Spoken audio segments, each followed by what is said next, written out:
And I think one does not look to the United Nations for help. I think that having marches and protests and demonstrations is a complete waste of time. Total waste of time. That's interesting. Especially on a Saturday when none of these diplomats are sitting in their embassies, when nobody is working at the Commonwealth on a Saturday. Forget it. It might make you feel good to go on a demonstration, but it's pointless. So make una listen to the advice where Rebecca Tinsley began to Chris Anu when he be there live with you. But when I hear what way this woman, when I hear it could try your best for give advice to Chris Anu. And despite the advice where they try your best to give Chris Anu go come back for the original position where we get them. Where it means that they don't get them the ability for listen to advice or for take a lesson. Their colonial role. So believe me, I am very aware of the role. However, may I say that what I understand about British politicians is that they do not care about your history. They're not interested. They don't want to hear people from Ambazonia talking about what happened in 1960 and 1961. They're not interested. Why do you think they're not interested? I know they're not interested because I'm British and I mix with politicians all the time. Right. Do you see any motivation, any particular motivation behind their action? No, it is very important that you hear what I'm trying to say. Okay. They are not interested in your history. They are not interested in listening to people from your country getting very angry. And every time that one of your politicians gets extremely angry with the British, it is self-defeating. You are not going to win their sympathy. What you need to do is talk about today and the future, because they are simply not interested. You are wasting your breath if you talk about the history of 1961, because they don't want to know. It embarrasses them. Is this because they were part of it and they failed in that assignment? Could that be the reason?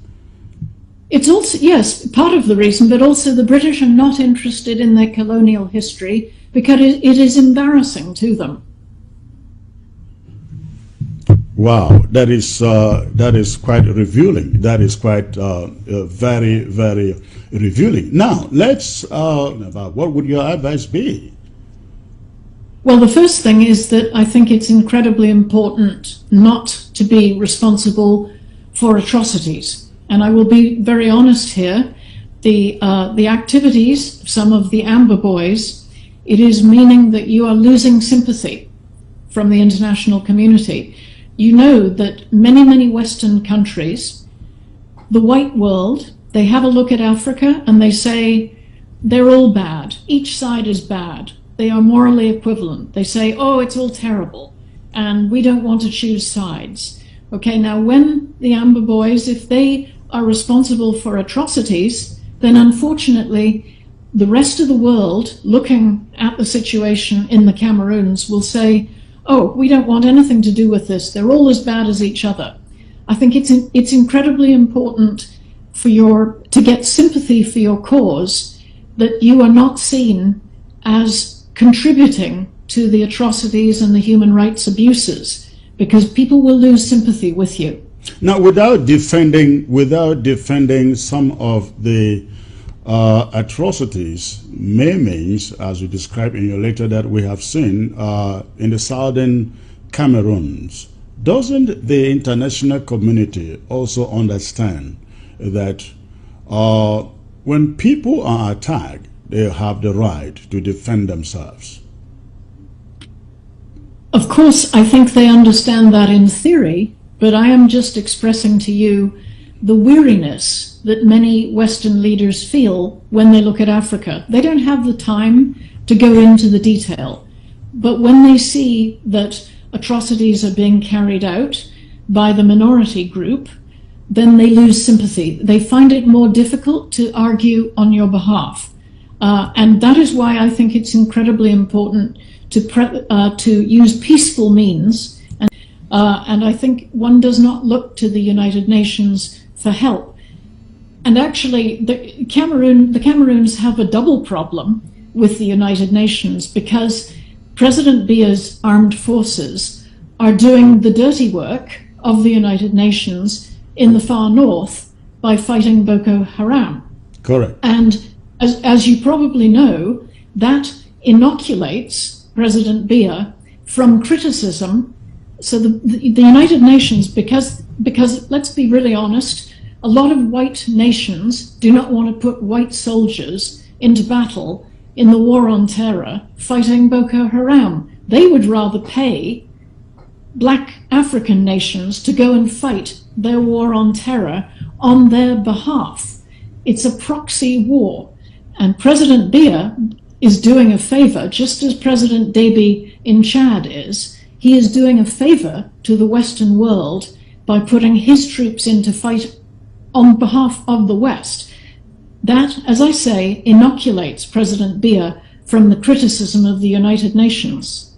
I think that is some hard talk, some really, really hard talk there. However, I have to say that all of these groups believe in peace, and they will not want to be associated with any groups that are using violence. Are you then insinuating that the Southern Cameroons is using violence? I'm saying that some of the Amba boys are using violence and destruction against innocent, unarmed civilians, and that this loses the sympathy of the world. And I think that no respectable peace or mediation group will want to be involved as long as there are human rights abuses and atrocities are taking place. Are you aware that there are militias in the Southern Cameroons? Go on, please. But I'm sorry, but I also know other people who are from Cameroon, who are Anglophone Cameroons, who are sympathetic to the activities, to the violent activities of secessionists. And I'm sorry, but no respectable peace organization will want to be associated with those violent groups.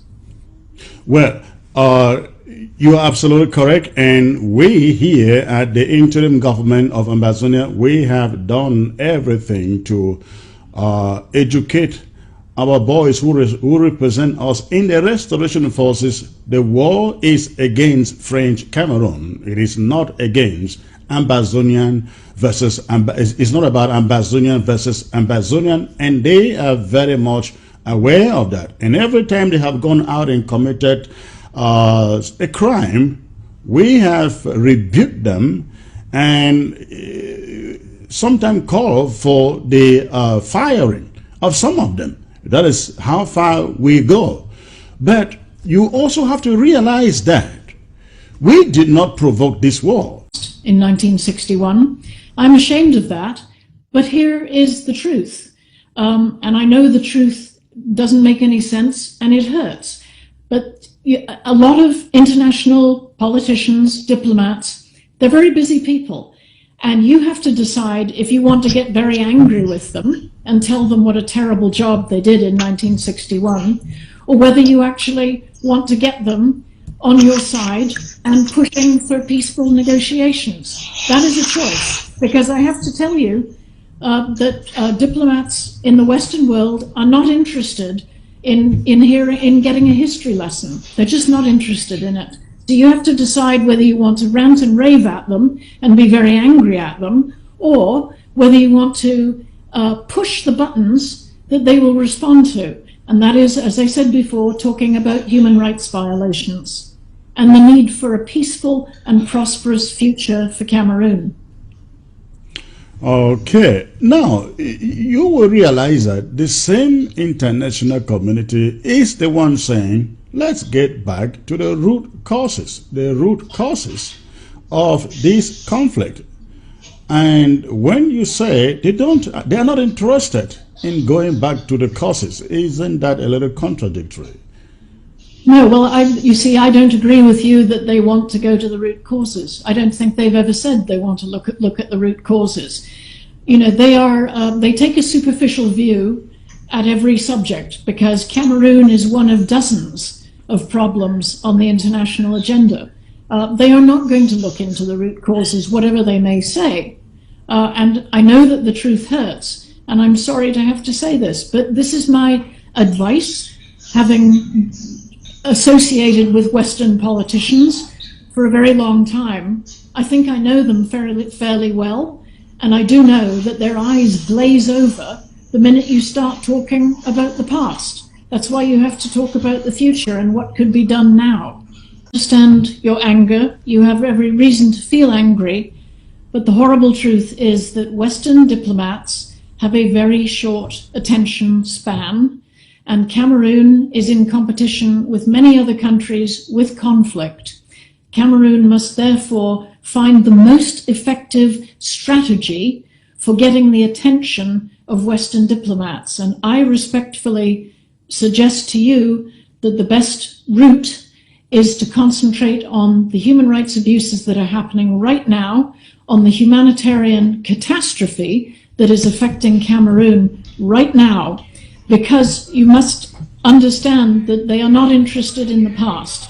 You and I both know that they bear responsibility for the things that went wrong in the past, but that is not a subtle or clever way to get the sympathy of Western diplomats. I have great respect for the fact that you are trying to influence British decision makers. Thank you for doing that. What I am about to say is controversial. I think that having marches and protests and demonstrations is a complete waste of time. Total waste of time. That's interesting. Especially on a Saturday when none of these diplomats are sitting in their embassies, when nobody is working at the Commonwealth on a Saturday. Forget it. It might make you feel good to go on a demonstration, but it's pointless. Their colonial role. So believe me, I am very aware of the role. However, may I say that what I understand about British politicians is that they do not care about your history. They're not interested. They don't want to hear people from Ambazonia talking about what happened in 1960 and 1961. They're not interested. Why do you think they're not interested? I know they're not interested because I'm British and I mix with politicians all the time. Right. Do you see any motivation, any particular motivation behind their action? No, it is very important that you hear what I'm trying to say. Okay. They are not interested in your history. They are not interested in listening to people from your country getting very angry. And every time that one of your politicians gets extremely angry with the British, it is self-defeating. You are not going to win their sympathy. What you need to do is talk about today and the future, because they are simply not interested. You are wasting your breath if you talk about the history of 1961, because they don't want to know. It embarrasses them. Is this because they were part of it and they failed in that assignment? Could that be the reason? It's also, yes, part of the reason, but also the British are not interested in their colonial history because it is embarrassing to them. Wow, that is quite revealing. That is quite very, very revealing. Now, let's in the French and the British. The French seem to be very, very engaged with their former colonies, and as you said, with the British, they seem not to care. What is the difference? Is it because the French depend so much on their former colonies for survival, or what? That's a very good point. When the British left its colonies, it just walked out. It left, and shut the door. I believe that the French never actually left its colonies. France still has big economic, political, and military links, whereas the British, they just left. And I think that was because the British were embarrassed, and the British do not want to talk about their colonial past at all. And I find this whenever I talk to British officials, is that they become embarrassed when I say, look, we owe something to the people in the Cameroons because we were involved there. And instead, they want to be morally equivalent. In other words, they want to say, we are neutral, we're sitting here in the middle, and we don't want to know about the past. This is why I beg your politicians to not talk about the past. I beg your politicians to concentrate on the future. in talking about the kind, what steps would you like the international community to take now? But if I may ask you though, how do you talk about the future without talking about the past? Because you will not have the future if your past is not cleared. They have to come to the realization that the Southern Cameroons did not get independence, proper independence, as stipulated by UN Article 1608. The British, as you said, just left, picked up their bags, and left. So, how do you talk about the future without trying to explain the past? I believe that you have to take a different path. You have to talk about human rights abuses right now. You have to talk about atrocities right now. You have to talk about the right of people to self-determination right now. If you actually want to get the international community to take any notice at all, you talk about human rights abuses. You talk about the fact that 500,000 people have had to flee their homes. You talk about the fact that your politicians have been incarcerated in prison, tortured. You talk about the fact that 40,000 people have fled to Nigeria. You talk about the fact that women are being raped. You talk about 400,000 children not able to go to school. You talk about clinics and hospitals being closed. You talk about civil society being under siege. These are the things that actually ring the bell of the international community. Then they sit up and they take notice. But if you lecture them about the past, they will not want to hear it. And if you get angry with them about the past, you are only alienating them, when really you want them to be on your side.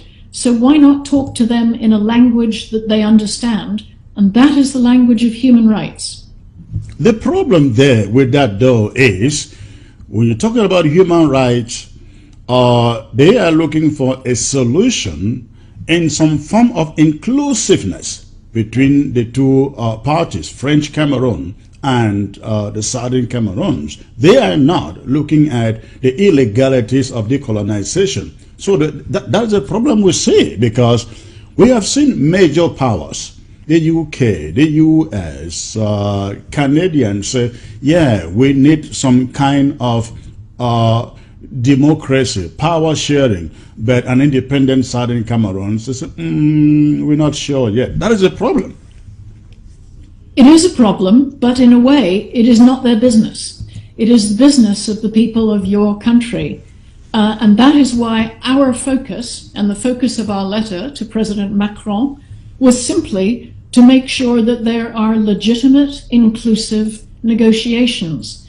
When we get those negotiations, then it is up to civil society and armed groups and all the legitimate voices of your people to be heard. Then it is your role to decide whether you have federalism or devolution or secession. But it is not for the international community to be telling you what to do.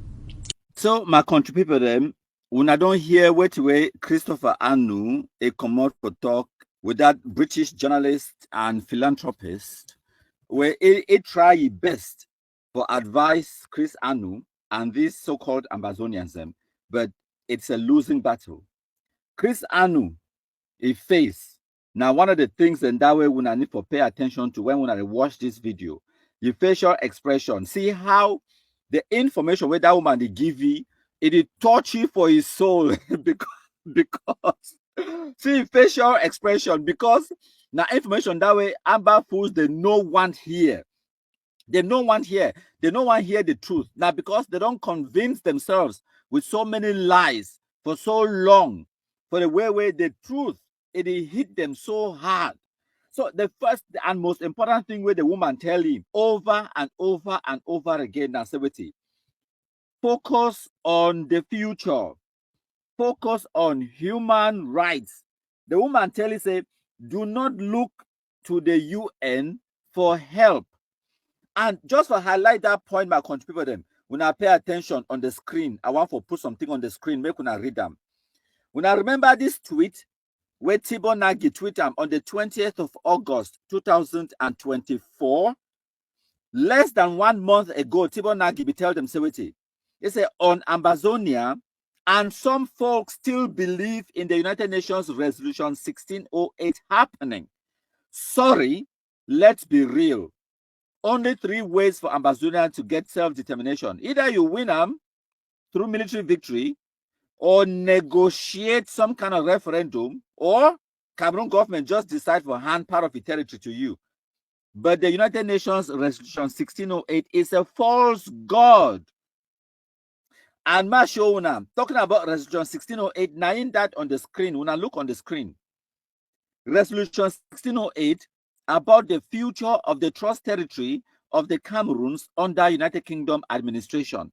The first thing where they talk about that resolution now is the General Assembly, because they will talk now about the General Assembly, where today the President of the United Nations General Assembly, na Okuman, His Excellency Philemon Yang. But we could come to that, my country people them. Make we focus, we'll go back for Rebecca Tinsley and wait away it talk for Chris Anu. Focus on, say, hundreds of thousands of school picking, they no fit go school. Focus on the IDPs, the refugees them. Focus on human rights. Focus on the future where you want them for that country. If you talk about the past, you are wasting your breath. It talk it said the international community is not interested in your history in 1961. Talking about that is a waste of your breath. And this is why it be so difficult for the Amba terrorists to take that message and then they digest them. Because the atrocities are being committed by the Amba terrorists. As the woman tell you. After all of those things and we talk and then Chris Anu ask you, say, what would you advise the Ambazonians? The woman tell you, say, it is very important for the minority, the Amba terrorists, for not being seen by the international community as the ones committing atrocities, because they will lose international sympathy. So now I understand why the Amba terrorists, they hate me more than they hate President Paul Biya, because now they desperately need the international community for focus on Cameroon, for pay attention to which way they happen for Cameroon, because they don't get the capability or the ability for get outright military victory. So they desperately need someone else will be bigger for can help them in this fight, for give them sympathy. And whenever we display on the international community the atrocities, the way Ambazonian terrorists they commit them, the kidnapping for ransoms, the wanton killings and murders, the stopping of children from going to school, all of those things, the fundamental human rights for picking them. Now they're picking them that on the screen. Those picking them, now the real victims of Ambazonian terrorism. All of these picking them where they want to go for school, but terrorists, they stop them and they don't go for school. When we broadcast all of this reality, the international community no fit ever pay attention to the Amba terrorists. They need to give them the sympathy where they desperately need them. Nobody has said they want sympathy, they need them. Without the sympathy of the international community, Ambazonia is Facebook noise. They desperately need the international community for give them that sympathy. Now, why that way? Everything where they do they beg, send me the international community, they pay attention to them. And despite all of that, this woman, Rebecca Tinsley, he can't tell them, say, they commit atrocities. And as a result of that, no self-respecting organization, it no go pay attention to Una. It no go want to associate with any organization or group where they commit atrocities them, where they commit human rights violations them. And the Ambazonian terrorists, they don't come openly, publicly, can't declare them, say they, so they don't want picking them, they go school. Eric Tato don't talk them. As a matter of fact, before we continue, for highlight the point, I go play for Una. Now, Ambazonian terrorists, their position on schools and education now in this, before I come back, can finish analysis on this video. When I listen to the Ambazonian terrorists, because Chris Anu tell you, say, I hope, say, the international community also knows, say, there are militias in Cameroon. The woman said, no. Forget about whatever militias where you talk about them. Me, I know Ambazonians, people the way they support Ambazonia publicly, where they advocate for human rights violations in the Anglophone zone. So whether you want to talk about militias or whatever nonsense you want to blame someone else, no. I didn't talk about the ones who I know, I didn't talk about the ones where I know. And I always come with evidence. When I listen, or when I go talk to Eric Tato, no be Ambazonia, and Eric Tato na militia, Ayabachowe carry 2 people, they put them for public square, execute them. Na Ambazonian, na militias, na La Republic, na Antanganji boys. Come on. The things say we stupid now how? When I watch and listen. Now the part I want away, any man would watch me after the video, me call the particular part by part distributor. Starting with, we have said there is no school. In the next show, we'll calibrate the focus of the no school issue for people to understand that when we say no school, mean no school. And actions have been taken. I don't want to say a lot of things here about the no school issue because this time I'll act more. You'll see something. You will see something. You will know why they call me Gary Master. I take the personal initiative. Gary go day for one thing that for picking the hand they won't go school for any part of Southern Cameroon. Because when we take this school issue to La Republic, so for Southern Cameroon not be having job. So if you listen me, send them down for any mommy say if I see any picking for school, if I see any picking for school, I you know what I very possessive. So I take the responsibility, man, every set of coding anywhere. I will teach the picking how to teach Gary. I will teach you, I will give Gary lesson. Nonsense. When I think of the for joke, when they kill people that can't talk about school, no school, no, that is it. See, listen, not Mr. Man, LeBron Steve, not tell me no. Any picture go me the Gary the picking. In fact, I don't move from one finger to the entire hand. If any picking go there, Gary one hand. Gary one hand. Nonsense. When I think of the general joke, one thing I know correct, or not. In fact, LeBron Steve, I don't beg, I don't change my mind. Now one hand now. Any picture go there for school, give Gary for his whole hand. The whole hand. Put Gary there. So that when go have the mommy asking away, mommy have to make Gary. Now Gary do me so. The people will understand. The other one will get the message. No man will go straight in. Nonsense. When I feel the joke, shit. When I go to school, Musiam. So my contribute them. When I don't hear, now Eric Tato that it talk him for video with the face and the voice. It say my name na Eric Tato, quote me anywhere. So you could then talk say the human right atrocities, and because education is a fundamental human right according to the international community, the United Nations. So now why that way it be so difficult? As a matter of fact, it be impossible for the Amba terrorists to take this advice. Focus on the future, because they the only thing where they get them now the past.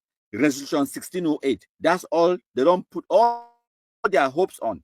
They bring una this picture where I'll put them on the screen now. This picture, the biggest lie where Anglophones they don't ever again for their own people them. Jongo Fon Chadat and Estimuna them. Molan John Litumbe them.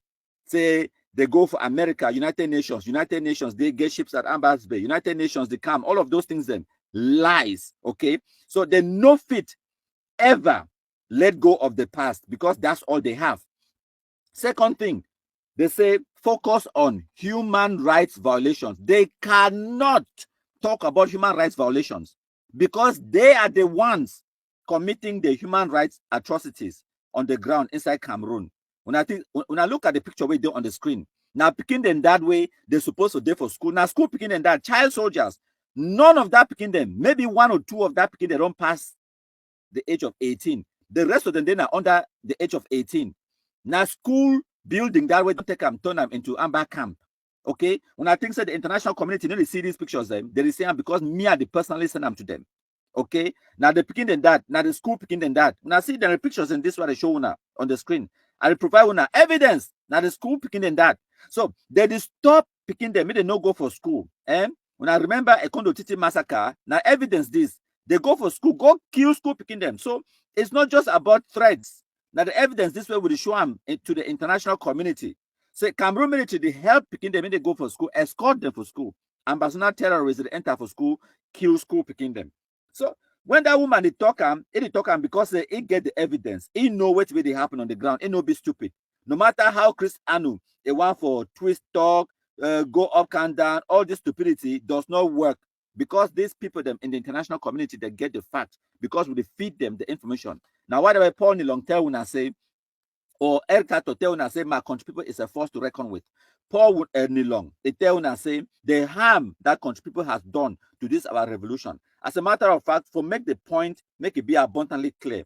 I want make una listen to this one. Now, Capo Daniel go talk. But this is the reality. People listen to the devil himself, my country people of La Republique, more than they listen to some Amazonian activists. This is the reality. So when I don't hear the reality, people then, whether they're on the ground or the international, they listen to me and wait away would they put them out there more than wait away the Amba terrorists, they get them out into the international community.